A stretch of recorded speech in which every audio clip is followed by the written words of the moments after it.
Hello, আসসালামু আলাইকুম। So সম্মানিত ভিউয়ার্স, আজকে শুক্রবার। সো ব্র্যাক ইউনিভার্সিটির নিজস্ব ক্যাম্পাসে অ্যাডমিশন টেস্ট অনুষ্ঠিত হচ্ছে। সো এই উপলক্ষে দেখেন কত মানুষের সমাগম হয়েছে। সো এটা মূলত স্টুডেন্ট যারা পরীক্ষা দিতে আসছে তাদের সাথে গার্জিয়ান আসছে। এটা তাদের বসার স্থান। দেখুন কত মানুষ, অনেক মানুষ সমাগম হয়েছে। দেখুন কত মানুষ, কোনো জায়গা ফাঁকা নেই। সো ব্র্যাক ইউনিভার্সিটি অনেক ভালো একটা শিক্ষা প্রতিষ্ঠান, সেজন্য মানুষ দেখেন অনেক মানুষ পরীক্ষা দিতে আসছে।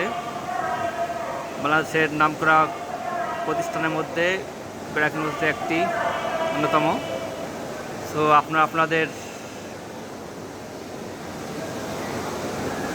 সন্তানদের এখানে পড়ালেখা করাতে পারেন। অনেক সুন্দর একটা প্রতিষ্ঠান। সো ভিডিওটি দেখুন কত মানুষ দেখতে পাচ্ছেন। দেখুন কত দূরে মানুষের আনাগোনা হয়েছে।